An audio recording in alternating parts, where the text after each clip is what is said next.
प्रभात खबर का संपादकीय प्रभात है। दिन है बुधवार, तारीख है 18 जनवरी 2023। विषय है जनगणना में देरी और इसके नतीजे। एक सदी से अधिक समय से भारत में हर 10 साल पर जनगणना करने की परंपरा रही है। यह दुनिया के उन कुछ देशों में है जिन्होंने इस पवित्र परंपरा को बरकरार रखा है। जनगणना में जुटाए गए आंकड़े कुल मिलाकर सही होते हैं और इस पूरी प्रक्रिया में बहुत ईमानदारी बरती जाती है। भारत के जनगणना के आंकड़ों का इस्तेमाल कर हजारों लोगों ने पीएचडी की है। ऐतिहासिक नीतियों के बारे में नई साझेदारियां बनी हैं। विभिन्न क्षेत्रों में आंकड़ों का उपयोग हुआ है। इन आंकड़ों से देश का एक भरोसेमंद आर्थिक इतिहास भी तैयार हुआ है।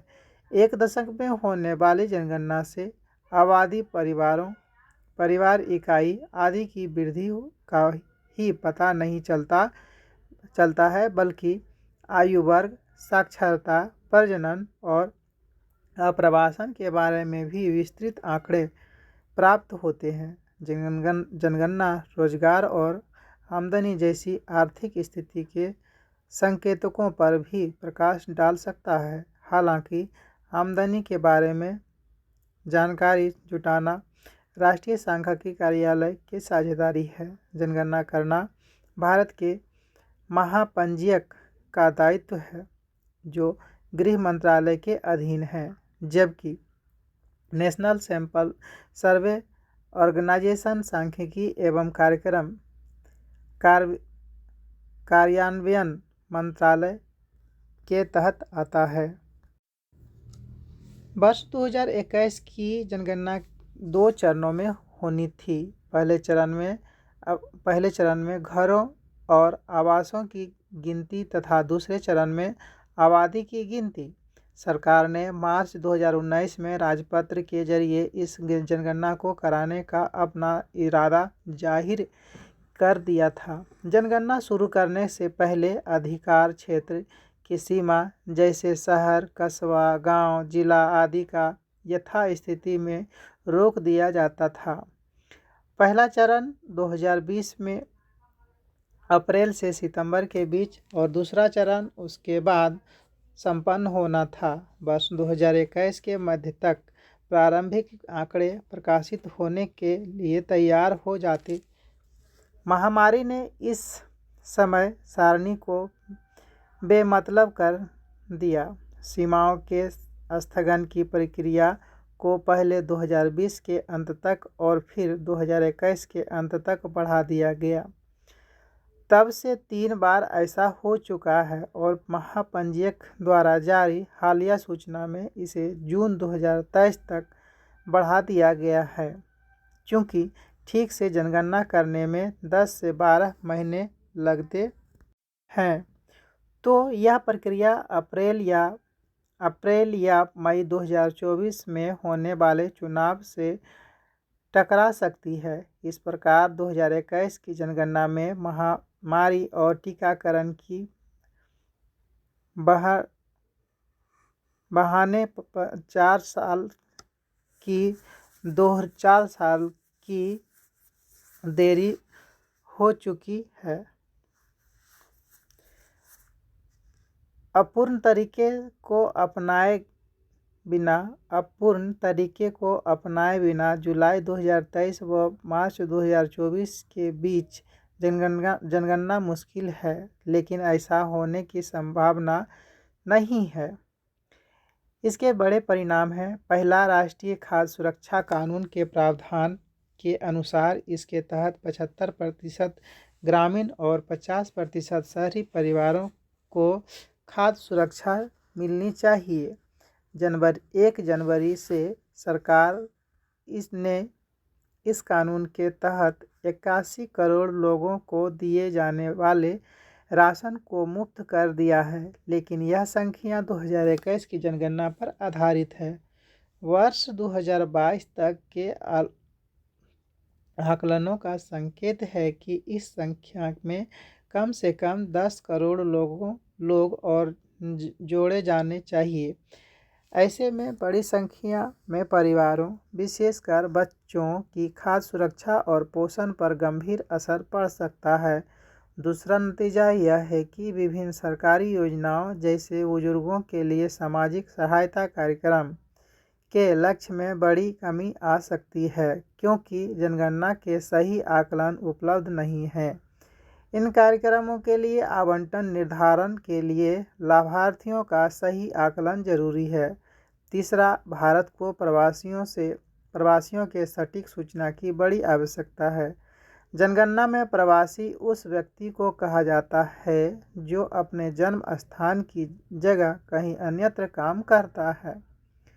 कोविड लॉकडाउन के दौरान इंगित हुआ कि लाखों या शायद करोड़ों लोग शहरों में काम करते हैं, जो लंबा पैदल चलकर अपने गांव लौटते थे।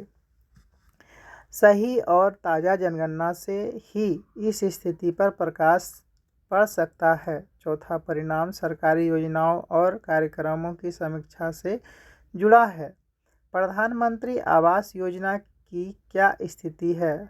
स्वच्छ भारत अभियान के तहत बने कितने शौचालय काम कर रहे हैं? नल से जल पहुंचाने की क्या स्थिति है?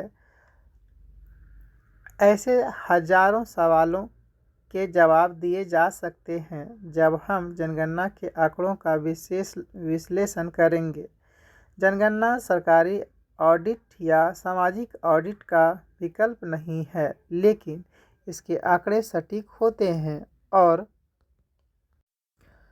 उनका सत्यापन किया जा सकता है। इसलिए इससे स्थिति को समझा जा सकता है तथा यह सरकार के जवाबदेही सुनिश्चित करने का एक औजार हो सकता है। इसलिए देश के सांख्यिकी प्रणाली में ठोस बदलाव से जुड़ी 2021 की डॉक्टर रंगराजन कमीशन की रिपोर्ट बहुत अहम है। उसमें सांख्यिकी के लिए एक अस्थायी आयोग स्थापित करने की सिफारिश है जो शक्ति संपन्न हो तथा संसद के प्रति उत्तरदायी हो, सरकार के प्रति नहीं। यह एक अधूरा काम है। ऐसा राष्ट्रीय आयोग भारत के महापंजीयक के साथ मिलकर काम करेगा जो जनगणना के लिए उत्तरदायी है और जो गृह मंत्रालय के अंतर्गत आता है। भरोसेमंद और सटीक आंकड़ा एक सार्वजनिक हित के तहत होता है, इसलिए इसको जुटाने में बहुत ईमानदारी के साथ नियमितता और संभाव्यता की भी आवश्यकता होती है। जनसंख्या, सकल घरेलू उत्पादन, उपभोग, प्रवासियों का आना जाना, आमदनी और संपत्ति का वितरण आदि जैसे सार्वजनिक डाटा पर ढेरों सरकारी और निजी क्षेत्रों की योजनाओं को बनाने की प्रक्रिया के साथ साथ आर्थिक गतिविधियां निर्भर करती हैं। कुछ साल पहले राष्ट्रीय सांख्यिकी आयोग के तहत कराए गए विस्तृत सर्वेक्षण के आंकड़ों का दावा दिया गया था। इसकी प्रतिक्रिया में आयोग के सभी सदस्यों ने इस्तीफा दे दिया था। अब इस आयोग का पुनर्गठन किया जा रहा है, लेकिन यह असंतोष का कारण है। सार्वजनिक डाटा की सटीकता और भरोसे का आधार, चाहे वह जनगणना के हों या अर्थव्यवस्था के, वह विश्वास है जो लोग उस संस्था में रखते हैं जिसका जिम्मा डाटा का संग्रहण करना है। देरी करना या दवा देना अविश्वास का कारण बनता है। भले ही उसमें कमियां हों, पर डाटा को सार्वजनिक करना चाहिए तथा विश्लेषकों को उनका अध्ययन करना चाहिए। जनगणना में हो रही देरी वह भी तब जब हमारे दक्षिण एशियाई पड़ोसियों ने कोविड की कठिनाइयों के बावजूद इसे पूरा कर लिया है। चिंताजनक है। यह अच्छा होगा कि सरकार डिजिटल तकनीक की मदद से प्रक्रिया की अवधि घटाने के रास्ते जल्दी निकालें तथा डाटा का सत्यापन कर प्रारंभिक आंकड़ा को यथासंभव शीघ्र सार्वजनिक करें। अब अगला विषय है दावोस बैठक और भारत। दावोस बैठक और भारत। विश्व आर्थिक फोरम के अहम सालाना सम्मेलन में भारत की ओर से 4 केंद्रीय मंत्रियों और 3 मुख्यमंत्रियों के शामिल होने की संभावना है। इसमें रेल, इलेक्ट्रॉनिक्स और आईटी मंत्री अश्विनी वैष्णव, ऊर्जा मंत्री आर.के. सिंह, स्वास्थ्य मंत्री मनसुख मांडविया, उत्तर प्रदेश के मुख्यमंत्री योगी आदित्यनाथ, महाराष्ट्र के मुख्यमंत्री एकनाथ शिंदे और कर्नाटक के मुख्यमंत्री बी.एस. बोम्मई शामिल हैं। केंद्रीय मंत्री स्मृति ईरानी दावोस पहुंच चुकी हैं। 5 दिन के इस सम्मेलन का थीम विभाजित विश्व में सहयोग रखा है तथा कई देशों के राजनेता, उद्यमी और विशेषज्ञ इस विषय से संबंधित विचार विमर्श करेंगे। दावोस में 130 देशों के 52 राष्ट्राध्यक्ष एवं शासनाध्यक्ष समेत 2700 नेताओं के आने की खबर है।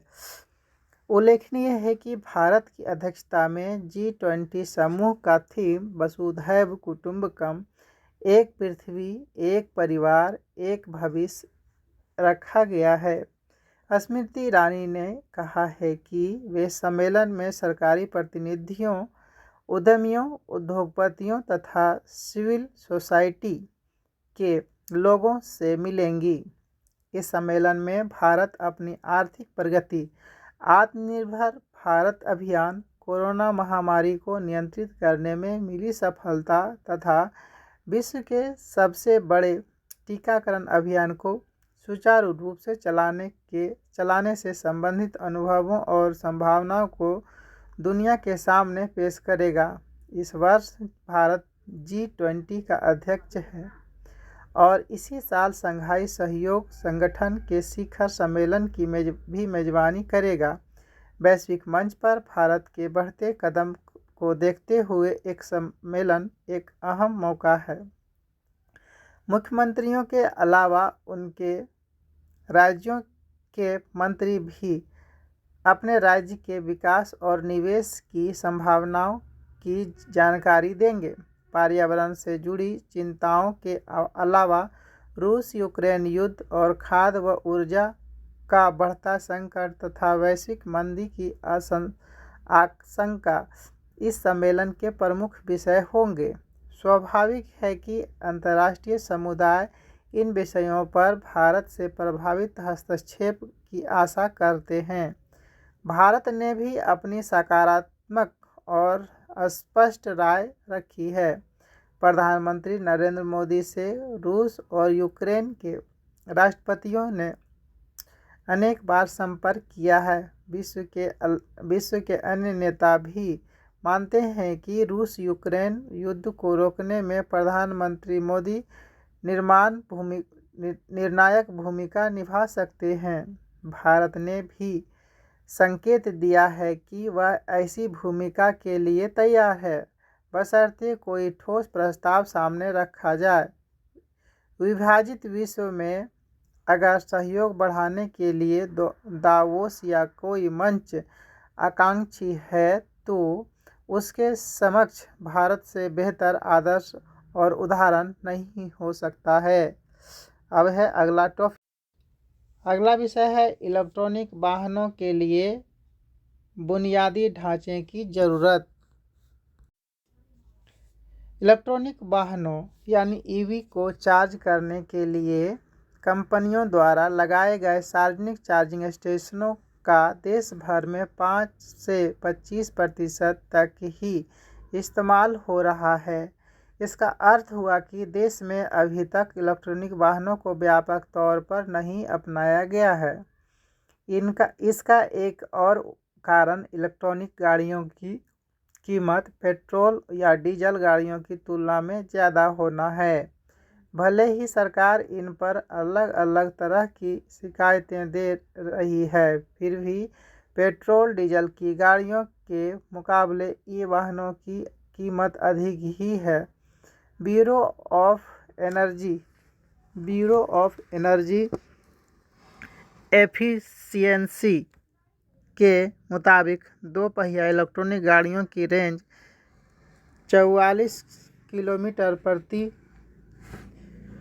चार्ज है, जबकि दोपहिया इलेक्ट्रॉनिक गाड़ियों की औसत रेंज 150 से 200 किलोमीटर प्रति चार्ज है। भारत में इलेक्ट्रॉनिक गाड़ियों के लिए चार्जिंग स्टेशन की भी भारी कमी है। देश में कुल कारों में से इलेक्ट्रॉनिक कारों की हिस्सेदारी महज 1% है, जिसके लिए बड़ी संख्या में सार्वजनिक चार्जिंग स्टेशन की जरूरत है। क्योंकि कारों को लंबी दूरी तक चलाना होता है, इसका एक और बड़ा कारण है इलेक्ट्रॉनिक गाड़ियों में लिथियम आयन बैटरियों का इस्तेमाल है। ये बैटरियां 6 से 7 वर्ष तक ही चल पाती हैं, इसके बाद उन्हें बदलना पड़ता है। बैटरियों को छोटा जीवन खरीदारों के मन में संशय पैदा करता है। दरअसल एक बैटरी की कीमत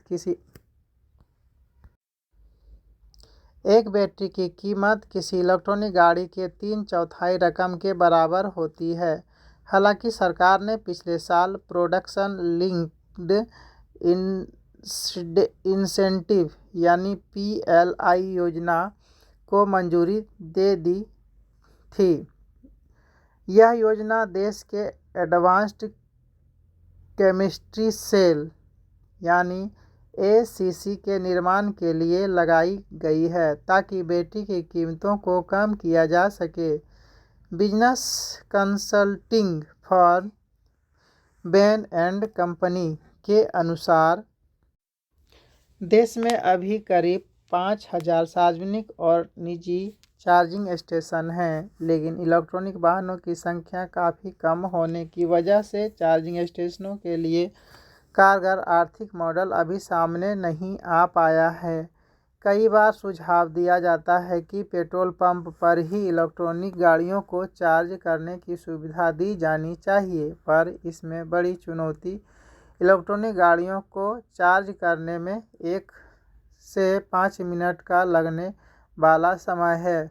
इसका एकमात्र उपयोग इलेक्ट्रॉनिक गाड़ियों के चार्जिंग स्टेशन की संख्या बढ़ाना ही है। चार्जिंग स्टेशन पर गाड़ियों को कुछ घंटों के लिए छोड़ने की सुविधा भी उपलब्ध कराई जा सकती है। बैटरी स्वैप करने की सुविधा एक बेहतर विकल्प हो सकती है, जिसमें खाली बैटरी को उतनी वारंटी वाली फुल बैटरी से तुरंत बदल दिया जाए। गुड़गांव की स्टैटिक चार्जिंग स्टेशन कारोबार की बड़ी कंपनियों में से एक है और इसके 7000 नए से ज़्यादा चार्जर हैं, जिसमें से 1000 तेज़ी से चार्ज करने वाले हैं। दिल्ली, NCR तथा उत्तर भारत के अन्य शहरों में इसके सार्वजनिक फास्ट चार्जर का उपयोग काफ़ी कम किया जा रहा है। दरअसल चार्जरों का औसत इस्तेमाल करीब 15% ही हो पा रहा है। शहरों के अंदर यह 15% से भी कम है, लेकिन राजमार्गों पर विकल्प सीमित रहने से इनका 25% तक इस्तेमाल हो रहा है। बेंगलुरु की इलेक्ट्रॉनिक दोपहिया कंपनी एथर एनर्जी के भी विभिन्न शहरों में करीब 950 चार्जर हैं और इस समय इनका 21% तक उपयोग हो रहा है। इनमें से अधिकांश सार्वजनिक चार्जर हैं, जिसमें फास्ट चार्जर भी शामिल हैं। बैटरी और चार्जर बनाने वाली एक्सपोनेंट एनर्जी हल्के वाणिज्यिक वाहनों के लिए 15 मिनट में चार्ज करने वाले चार्जर पर जोर दे रही है। सार्वजनिक क्षेत्र की कन्वेंस एनर्जी सर्विस को देश में चार्जिंग के लिए बुनियादी ढांचा तैयार करने में मदद की जिम्मा सौंपा गया है। कंपनी 13 राज्यों में 440 से अधिक चार्जर चला रही है, जिसमें केवल 27 धीमी गति से चार्ज करते हैं। उत्तर प्रदेश में प्रत्येक चार्जिंग स्टेशन पर रोजाना औसतन 9 वाहन आते हैं। बाजार में ई वाहनों की संख्या बढ़ने पर हाइपर चार्जर का इस्तेमाल तेजी से बढ़ेगा। ओला साल के अंत तक 1000 हाइपर चार्जर लगाएगी। अभी इनकी संख्या करीब 50 है। इलेक्ट्रॉनिक वाहन कंपनियों को यूनिवर्सल चार्जिंग सिस्टम के बारे में भी सोचना होगा। भारत के ईवी मार्केट में अभी भी चार्जिंग पोर्ट के लिए एक मानक तय नहीं किया गया है। यह दिक्कत सबसे अधिक दोपहिया इलेक्ट्रॉनिक गाड़ियों में दिखती है, जहां अलग अलग तरह की बैटरी और उनके अलग अलग चार्जिंग पोर्ट बाजार में मिलते हैं। गाड़ियों की परफॉर्मेंस में मौसम और तापमान का भी बड़ा योगदान होता है। इलेक्ट्रॉनिक वाहनों में तापमान और भी बड़ा फैक्टर बन जाता है। सामान्य तौर पर किसी इलेक्ट्रॉनिक गाड़ी के बेहतर परफॉर्मेंस के लिए औसत तापमान की रेंज 15 से 40 डिग्री सेल्सियस मानी जाती है। लेकिन जहां पहाड़ी इलाकों में तापमान बेहद नीचे गिर जाता है, तो पश्चिमी इलाके में तापमान बहुत ऊपर रहता है। ऐसे में पूरे देश के लिए एक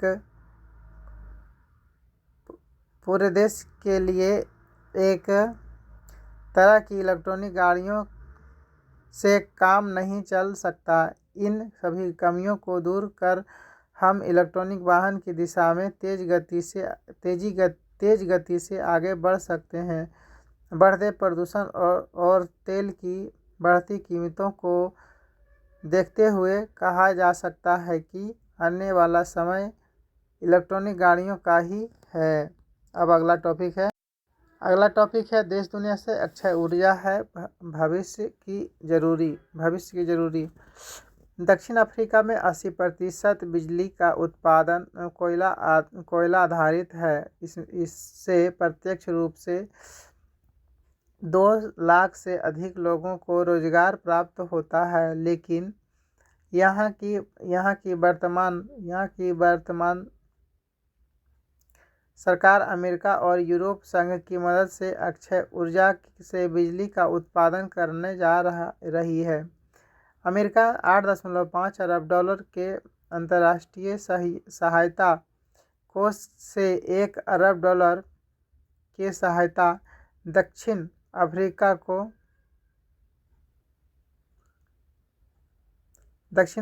को देगा। साथ ही वियतनाम जैसे देशों को 15 अरब डॉलर की राहत राशि प्रदान की जाएगी।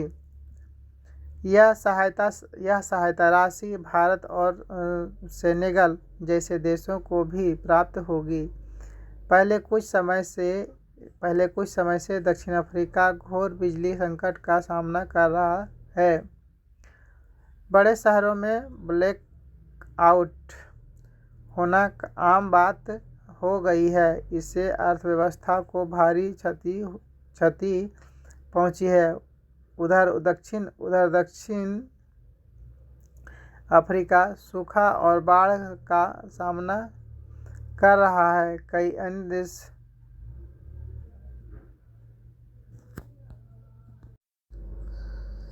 अमेरिका 8.5 अरब डॉलर के अंतर्राष्ट्रीय सहायता कोष से 1 अरब डॉलर की सहायता दक्षिण अफ्रीका को देगा। साथ ही वियतनाम जैसे देशों को 15 अरब डॉलर की राहत राशि प्रदान की जाएगी।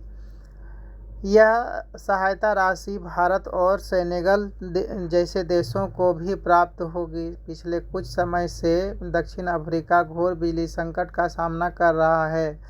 बड़े शहरों में ब्लैक आउट होना आम बात हो गई है। इससे अर्थव्यवस्था को भारी क्षति पहुंची है। उधर दक्षिण अफ्रीका सूखा और बाढ़ का सामना कर रहा है। कई अन्य देश भारी कोयला संकट का सामना कर रहा है।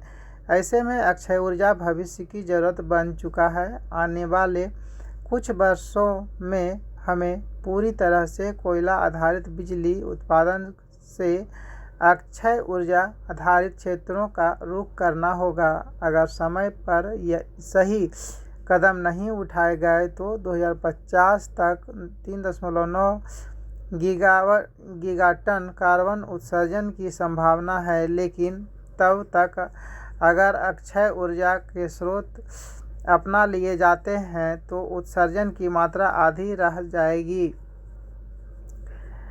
इसके लिए अगले 5 वर्षों में दक्षिण अफ्रीका को 98 अरब डॉलर की राशि की आवश्यकता होगी।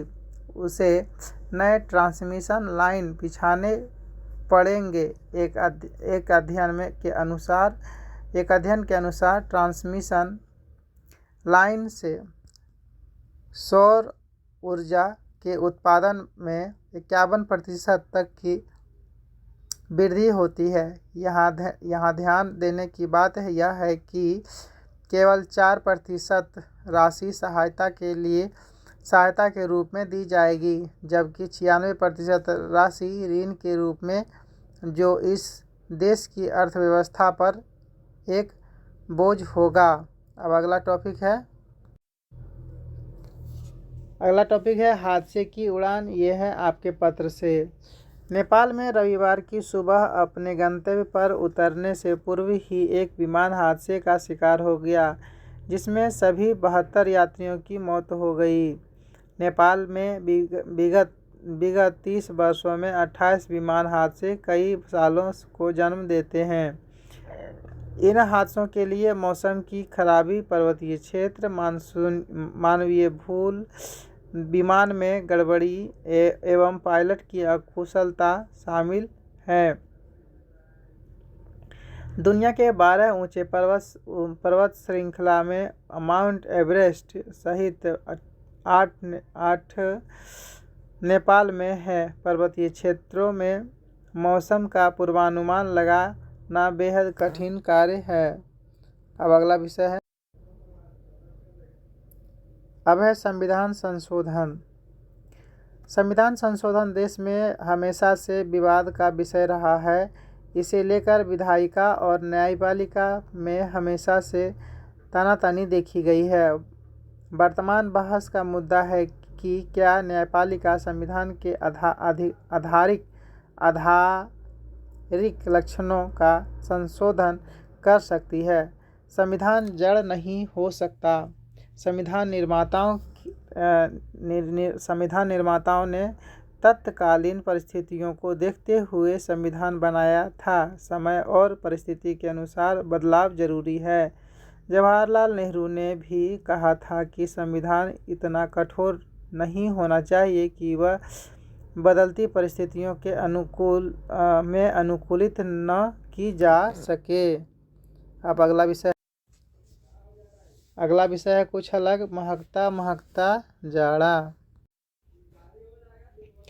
जाड़े का मौसम मुझे हमेशा पसंद रहा है। इस मौसम में काम करने की क्षमता बढ़ जाती है। साग सब्जियों की ज़्यादा वैरायटी उपलब्ध होती है। जितनी मुँह उतनी बातें। पर पर मेरे पास ठंड को पसंद करने का अनोखा कारण है। मुझे बचपन से ही फूलों पत्तियों पर गिरी ओस बहुत अच्छी लगती है।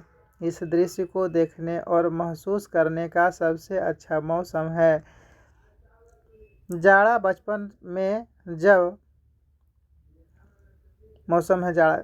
में जब हम जाड़े में शाम में सैर पर निकलते थे तो चारों ओर फूल ही फूल दिखते थे।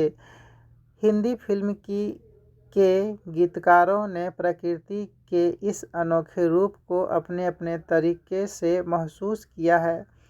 जब बात फूलों की छिड़ ही गई है तो सुनिए ये गाना। फिर छिड़ी रात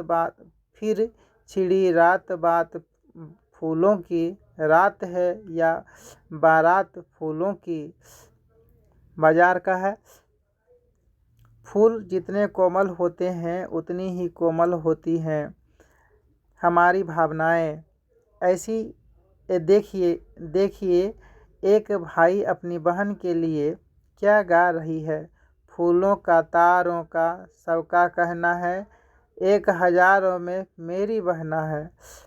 हरे रामा हरे कृष्णा। फूलों से हमारा बहुत गहरा रिश्ता है। हमारे जन्म से मरण तक